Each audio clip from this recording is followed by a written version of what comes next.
There are some character traits or flaws that can be disastrous for your business and your life as a solopreneur. But the good news is that when you know what they are, you can take action, avoid them, and you can hugely improve your chances of success. Hi, I'm Gareth. I've been a successful solopreneur now for about 25 years. And spoiler alert, I know that most of the traits we're talking about here are hardwired into my own DNA. So what I'm going to do is run through each of these killers now, and I'll explain how they can screw you up, but more importantly, what you can use as an antidote to these traits. And I'll tell you how one of them in particular cost me about £250,000 and nearly cost my business too. So stick around, it's a good story which I guarantee you won't want to repeat yourself. And let's go with the first one then, and it's over-optimism.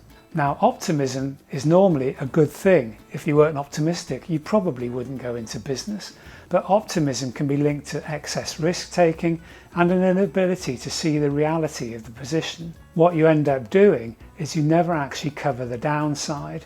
Optimism means you'll end up staying on a track that you should have ditched maybe months earlier. Now, I'm an optimist.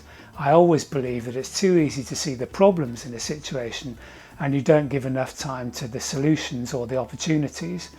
Now that's fine, but sometimes it goes over the top. So for example, this caused me to invest in one business when I first started out because I thought I could see huge potential in it. I could see the risks too, but I didn't really focus on them. And this eventually ended up costing me a large amount of money and stress and worry. So how do you avoid it? Well, how I avoid it is I build in the pessimistic side into everything I do. For example, with cash flow forecasts, I actually do 3 cash flow forecasts, and I look at the optimistic, the realistic, and the pessimistic. Now, the optimistic is great because it allows me to maybe look at the upside and make myself excited and all that sort of thing. But the realistic and the pessimistic are the ones that really have to be looked at properly. I actually don't even bother looking at the optimistic anymore because I focus almost exclusively on the downside. There's plenty of optimism around, but I need to get more pessimism in. So one person who is really strong on this is Richard Branson. One of his business mantras is, yes, be optimistic, but always cover the downside. If you do this type of approach that I'm talking about now, you automatically cover the downside and you force yourself to look at it before you make a decision. Okay, number 2, procrastination. And I mean, everybody knows the dangers of procrastination, right? But for solopreneurs who are almost always pushed for time, working on your own, it can be really easy to procrastinate because you've always got something that you can tell yourself is more important. Eventually though, the things that can't be put off any longer have to be done, and you don't have any flexibility about when you have to do them.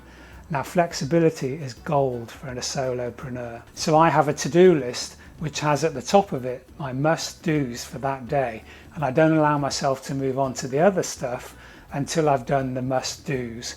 And now, for a horrible procrastinator as bad as I am, that system saves me from myself because I cannot put things off if I know I have to do them that day.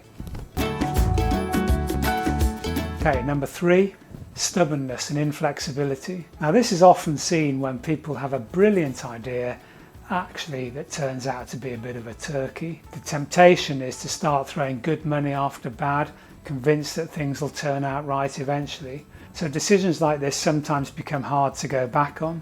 So for big decisions, I set myself review dates by which time I should have had the outcome I expected. The other way to look at this is through mentors, and they're great here.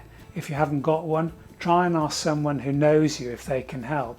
For example, I have an old friend who has his own business, so kind of knows how this works, and we often bounce thoughts off each other. And he'll pick up when I'm not really thinking straight or perhaps hanging on to an idea for too long. But anybody can do this. For example, if your partner knows you really well, maybe he or she will be the person who can say, I know you're starting to get a bit obstinate about this.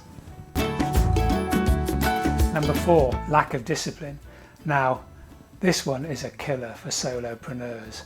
If you think you might suffer from this, you should think about whether the solopreneur life is right for you before you even start. It is that important. For example, clients hate it when things don't happen as you promised they would, and bills that don't get paid because you forgot will kill you just as quickly as not making sales. So I've seen people make themselves ill with stress because they can't sort this out. But there is a solution or an antidote: systems and processes, but they have to be of a specific type.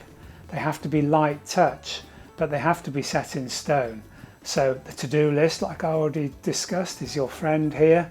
Do it properly. Sit down each morning before you start. Get up earlier if necessary and work out what has to happen today, and it could be a lifesaver for you. Now, I used to suffer from this, and I will relapse at the drop of a hat, but I do have a proper indicator, a red flag now that goes up, and that is if I don't do my to-do list in the morning, I know I've lost track of what I was up to and what I was doing, and it's time to stop everything and get that discipline back. I was all over the place when I was younger, but I realised that actually I just didn't have the memory needed to work like that. So I started writing things down, making lists. I still use exactly the same process I did when I first set out 25 years ago.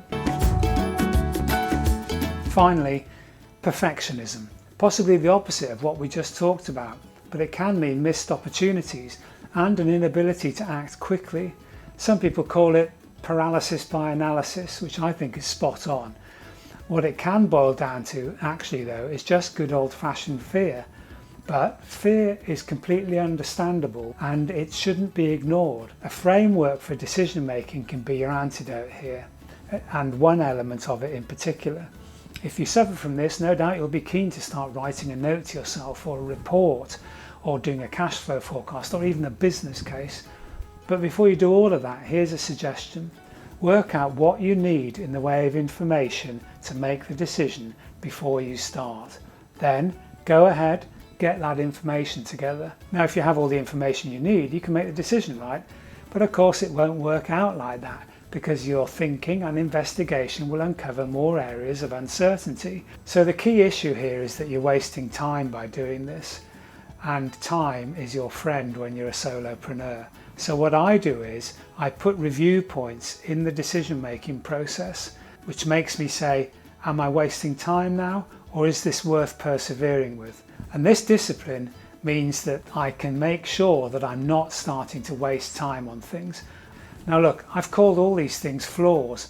Maybe they're just character traits, and you can have all of them and be amazingly successful, provided you recognise them and work to take account of them. And the other thing to say is that because you're a solopreneur, it doesn't mean, of course, you have to do everything on your own. I've got a video that will show you all the ways that you can get help with most of these traits, and most of them don't even cost you any money, and it's in the video which is coming up next.